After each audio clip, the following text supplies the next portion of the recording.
Hello and welcome to the Helios blog. My name is Helios, here for another reaction video. Today, Andrew Tate talks about being a bad boy. Let's get into it. The reason she's alone is because she's difficult. Women are not accepting the bare minimum. Women fuck men they respect. All the women who say things like, I'm strong, independent, I don't need no man, like, y'all impress me. Women just gaslight each other and say what they want to hear.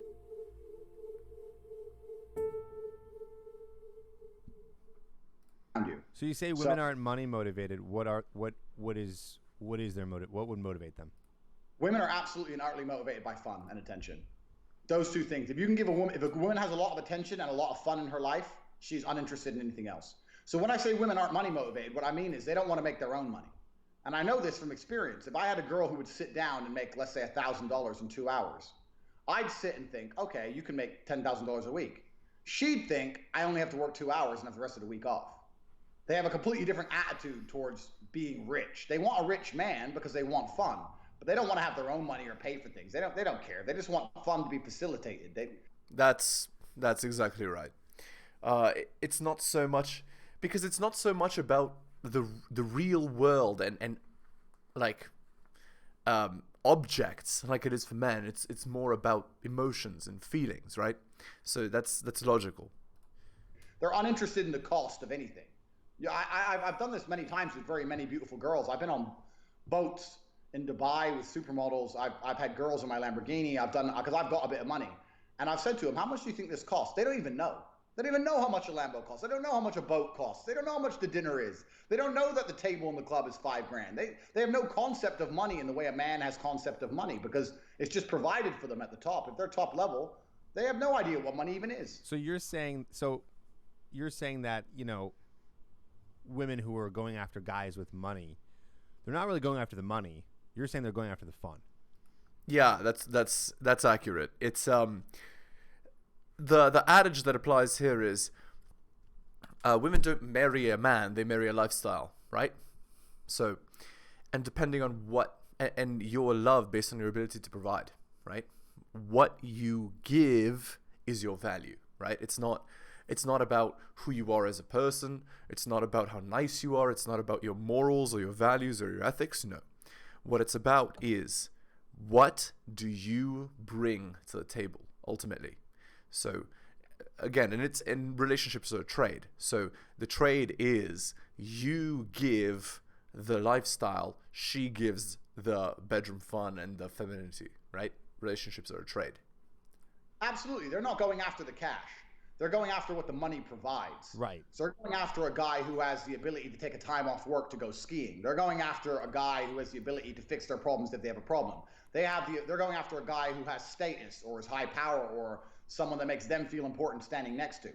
They don't actually care about what's in the bank or how much you spend. And we've seen this time and time again. You can But what look about at the plenty security of aspect? You know that aspect where women want the security, because we're just talking about the fun. So you're saying Yeah. they don't care about security? No, I don't think so at all, because you can look at some very, very wealthy men that are getting destroyed in divorce courts. The richest man in the world just got destroyed. And you can look at guys who are unable to provide security, but they give a girl lots of fun, like the gardener who's banging the old rich wife. So I think women are just completely and utterly motivated by their emotions. And if you can spike an emotion in them one way or another, then you're going to be able to affect her in a positive way. That's right. And this is why they say the opposite of love isn't hate, it's indifference. Because it ultimately doesn't matter if she's going up and down, she's happy, right? If she's just up, she's bored. So that's totally right.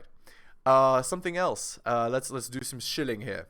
So hit that like, hit the subscribe. Drop me a donation like Hunter M, Adrian R, or Tom M. Link is in the description.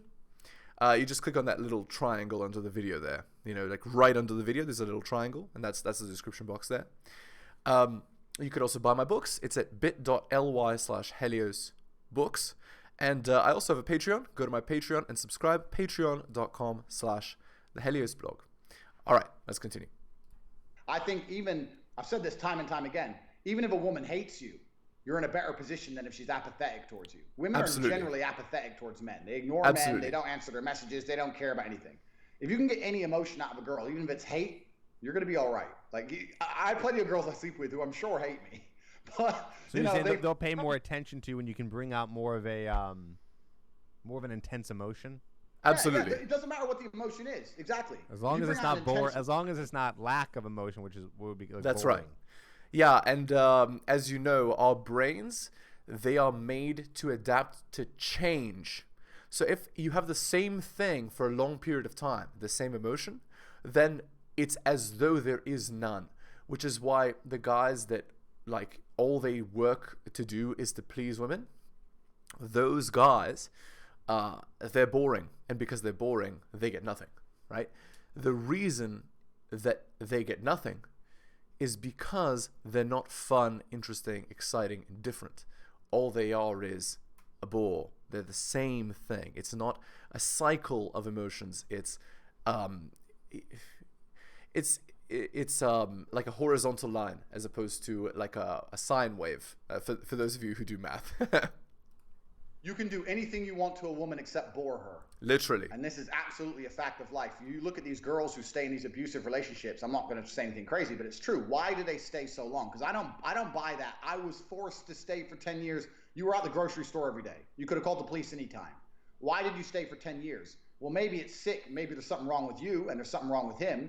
But one way or another, there's some kind of emotional response there that you were enjoying. The extreme jealousy or the fact that he was so obsessed with you, or there's something about certain toxic relationships that even women enjoy.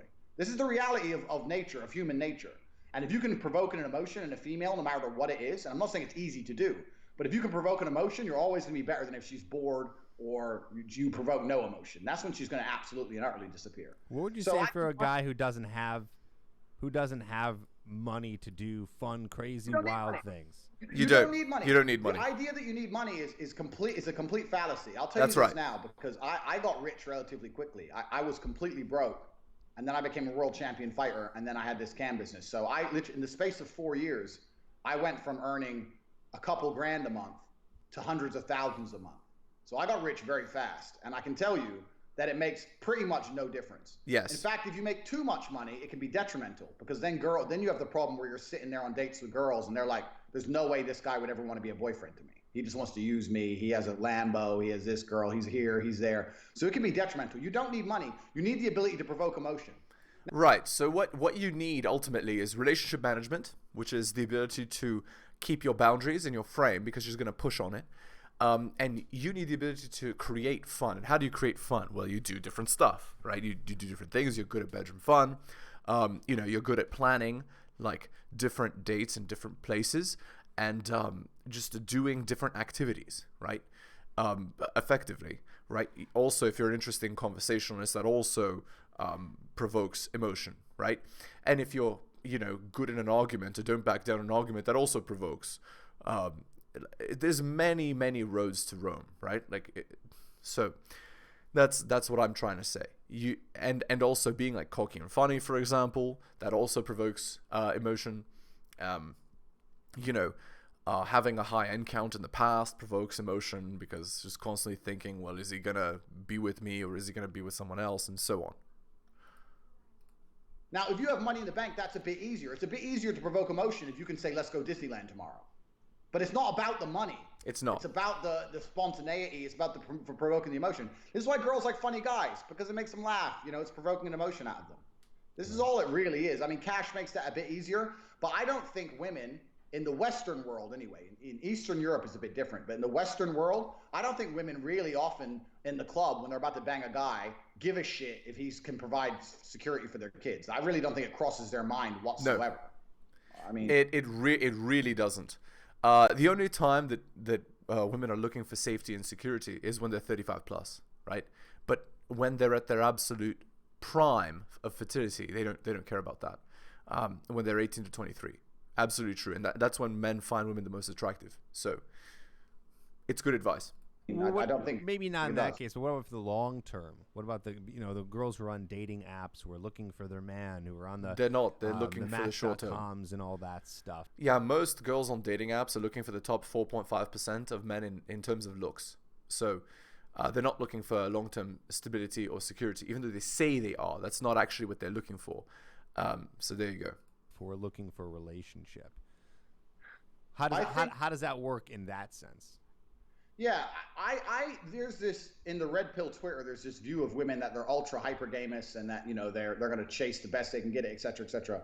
In my experience, if a woman can see you have ambition and you're genuinely pushing hard, then she'll be fine.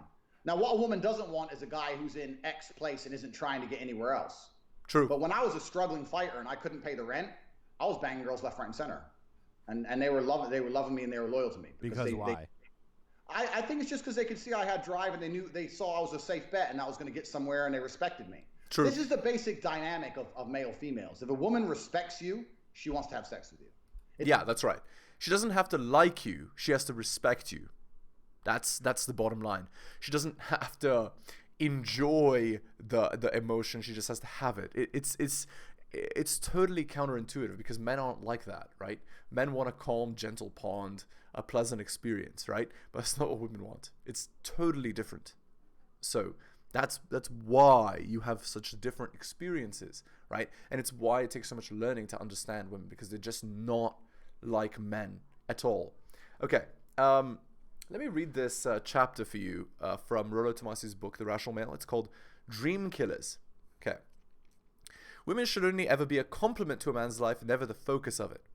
How common it is today to be married or getting married before we've realized any of our potential.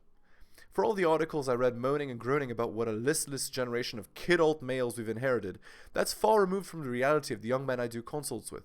No, what they want is just enough game knowledge to connect with their dream girl and relax into a blissful beta cocoon of monogamy. They want to commit. Their lifetime AFC psychological conditioning makes commitment an urgency. It never ceases to amaze me when I talk with these young men in their teens and 20s and they try to impress me with their fierce independence in every other realm of their lives, yet they're the same guys who are so ready to limit that independence and ambition in exchange for dependable female intimacy. They're far too eager to slap on the handcuffs of monogamy, rather than develop themselves into men of ambition and passion that women naturally want to be associated with. The truth, however, is that the longer you remain uncommitted, the more opportunities will be available to you. It's been stated by wiser men than I that women are dream killers, and while I agree with this, I'd say this is due more to the man involved and their own complicity and apathy than some grand scheme of women. In actuality, it's in women's best interest that you don't commit to them for a variety of reasons. I realize how counterintuitive that reads, but in your being so readily available, you decrease your value as a commodity. Scarcity increases value, and particularly when the reason for that scarcity is something that serves another's interest. And that's hers in this example. The mid-20s man pursuing his ambition to become an attorney in law school, or the pre-med intern spending long hours at the hospital with aspirations of becoming a doctor, is hindered and encumbered with the complications that maintaining monogamous relationship necessitates. His time and efforts need to be applied toward achieving his goals to become an even higher value man, not just in terms of financial success, but for his own edification and confidence. Needless to say, the constraints and obligations that maintaining a monogamous relationship require, both in time and emotional investment, make achieving these ambitions far more difficult. I tend to promote the idea that men should be bedroom fun, emotional, and relationally non-exclusive until age 30.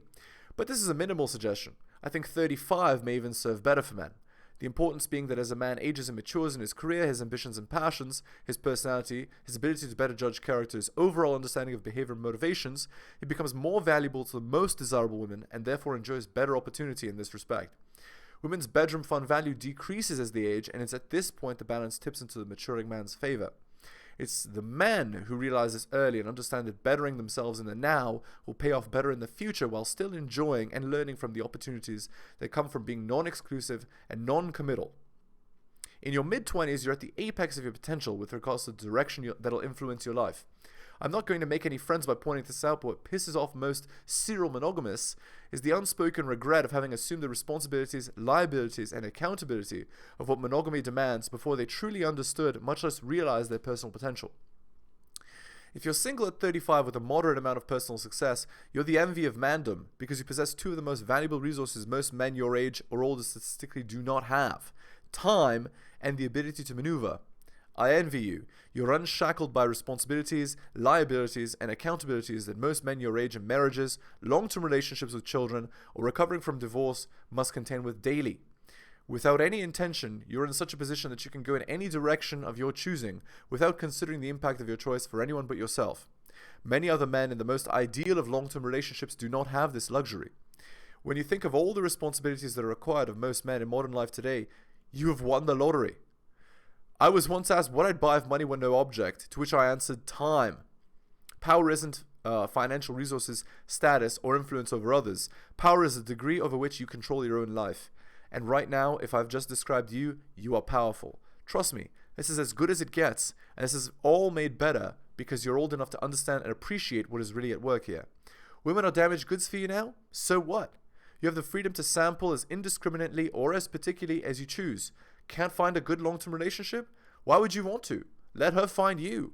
You fear you'll end up old and lonely? I'd fear ending up so paralyzed by a fear of loneliness that I'd settle for a lifetime of complacent misery in a passionless marriage. I'm an adherent of the build it and they will come school of thought in this regard. Women should only ever be a complement to a man's life, never the focus of it. It is better to choose the path of least resistance to get an idealized, prefabricated intimacy, or is it better to self-develop and get the same intimacy? True, both instances put women as the focus of a man's life, and this is a position that most women will find endearing at first, but suffocating in the end. Women want their man. Women want a man who other men want to be and other women want to sleep with. She doesn't want a slave to her intimacy, since this puts her in the masculine role. Rather, she wants a decisive, mature man who has the confidence to put her off, tell her no, in favor of his ambition and passions, as this serves two purposes. First, it sets his frame and his direction as the one of authority, and his development as the primary, the results of which she and her potential children will benefit from. Secondly, it puts her into a position of chasing after him. Essentially, his legitimate ambitions and passions become the other woman, with which she must compete for his attention. Note that I stated legitimate ambitions here. A woman involved with a law student or an intern who have the potential to become lawyers and doctors are fairly solid bets for future security. An artist or musician, no matter how talented or committed to their passions, will only be viewed as beneficial if they can prove their case to select women.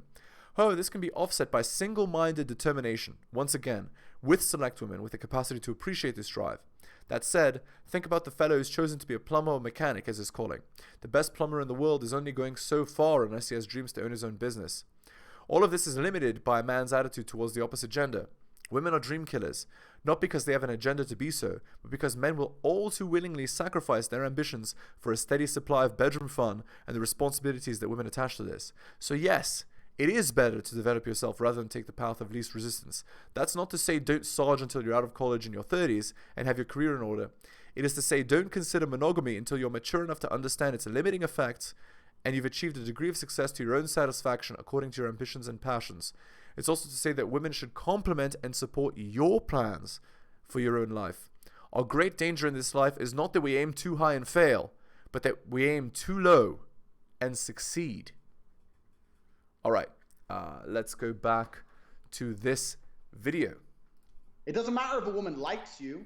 It doesn't matter if a woman, when I said earlier, women hate me. I have women who dislike me, but they respect me. That's right. And this is the thing. You see it all the time in relationships. Oh, me and my wife, we love each other, but we have problems in the bedroom. Yeah, because she loves you, but she doesn't respect you. That's right. She doesn't want to get fucked by a guy she doesn't respect. That's right.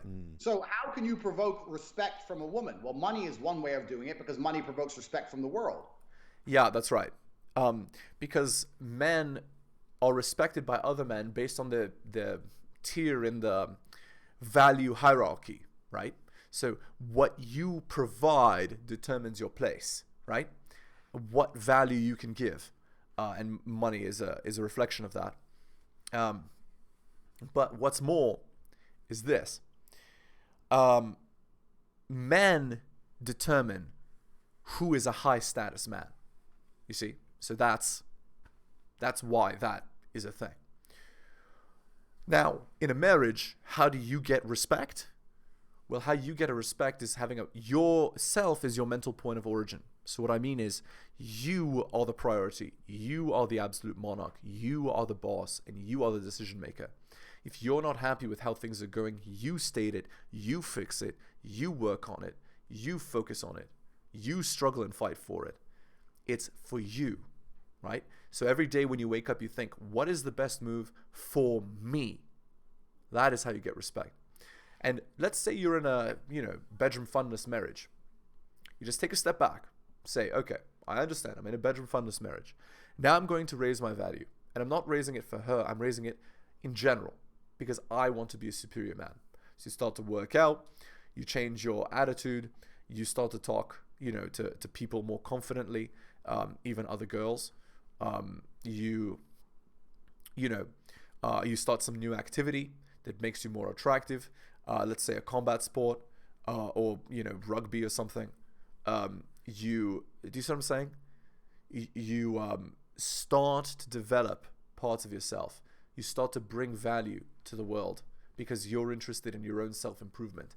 And she'll see that, and she'll think, oh man, he's becoming so much better. Other girls are going to be attracted to him. And that fear of losing you to another girl, her competition, is going to make her want to be with you, and so on. That builds respect. You see? But they respected me anyway because I was a dedicated individual who tried very hard. I'm a smart guy. I had ambition. I was in good shape. They already respected me. If a woman respects you, it's fine. That's so right. This is what your number one goal is. If you're saying, how do I get women to like me? Forget like. Women don't need It's to not like you. Women don't even need to love you. If That's women respect you, they'll have sex with you.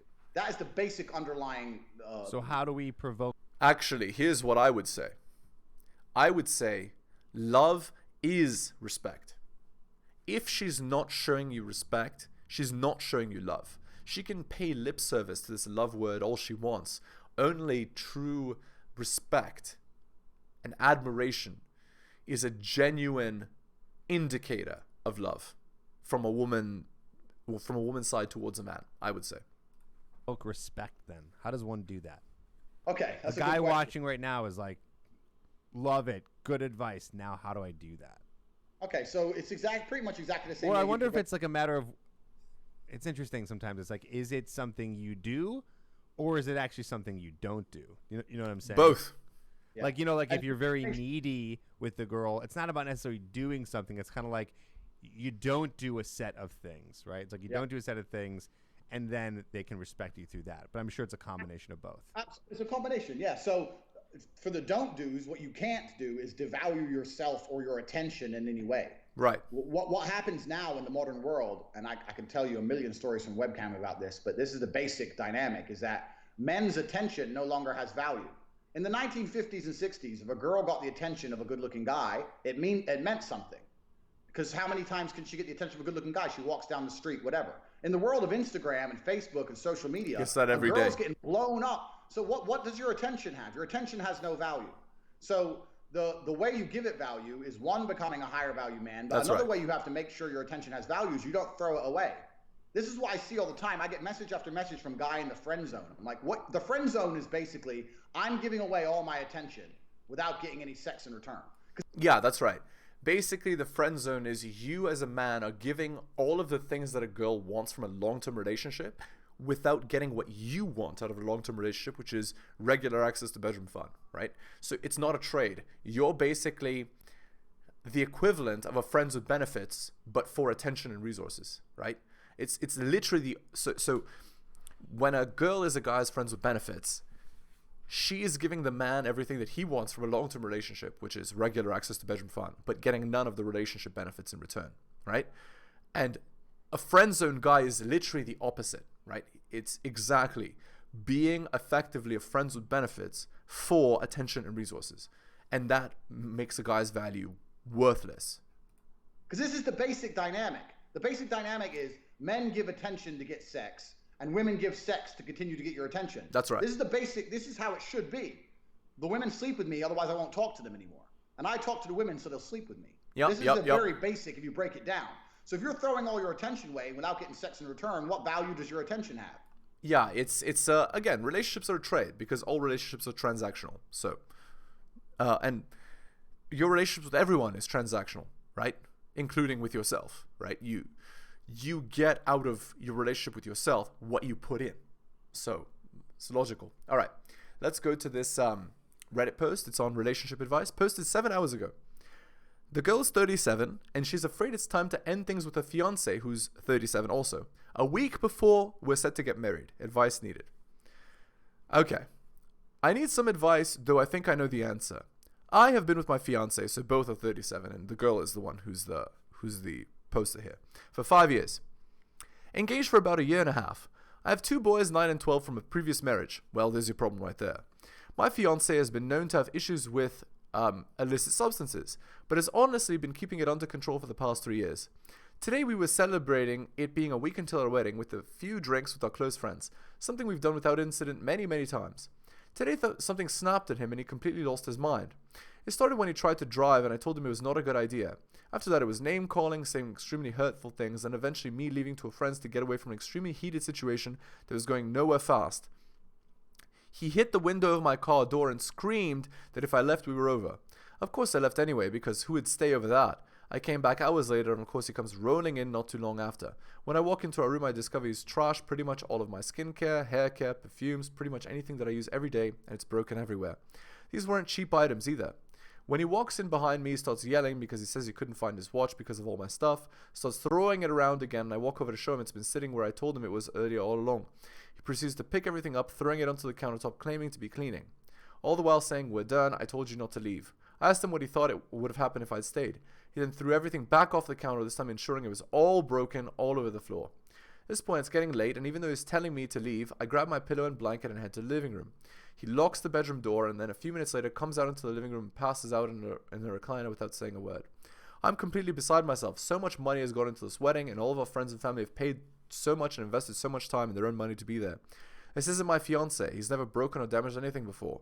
It's so out of the blue for the super loving and gentle person I spent the last 5 years with. And to my knowledge, he hadn't had a great amount of substance when it happened. Luckily, my boys weren't here when all this happened, and despite his violence towards object, he never touched me. Obviously, I have to make a decision ASAP, but the thought of uprooting my children and the life we've built together is absolutely heartbreaking. Right, so she's a single mother of two, managed to finally convince a guy to marry her, and then last second, he doesn't do what she wants because, well, he's not perfect, because of course, no good man would actually marry a girl with 2 children. So, alright, let's look at the top comment here. 185 upvotes. I fully understand the financial investment with regards to a wedding. It's certainly no joke, but that's honestly completely irrelevant as it relates to being a factor influencing your next move. Let's just use hyperbole to drive the point home. Let's say yesterday he hit you square in the face. Would you be thinking about continuing on because you spent a lot of money on the wedding? Of course not. You can say this isn't your fiance, but it is. What's worse is that you don't think he even had all that much. If that's true, this wasn't him acting insane while being influenced. It was just him. Listen, you said he struggled with illicit substances. That's a big deal. If he's objectively an illicit substance user, the solution isn't for him to drink on occasion, it's to literally never drink. But let's try to understand what happened here. You asked him not to drive because he drank. Obviously reasonable. His response was to talk down to you, hit your vehicle, and threaten your relationship. This reaction doesn't happen once. Yeah. And I mean, let's just leave with this thought here. These are the men that women choose. Alright. Thank you so much for listening. Hit that sub, hit all for notifications. Go to my Patreon and subscribe, patreon.com/theheliosblog. Drop me a donation, link is in the description. Shout outs to Hunter M, Adrian R, and Tom M. Just click on that little triangle under the video. That's the description box. You can also buy my books at bit.ly/heliosbooks. I have 2 of them, Quotes to Live By and The Strategist's Guide to Seduction. Take care of yourselves, guys. Thank you for listening to the end, and I'll see you next time.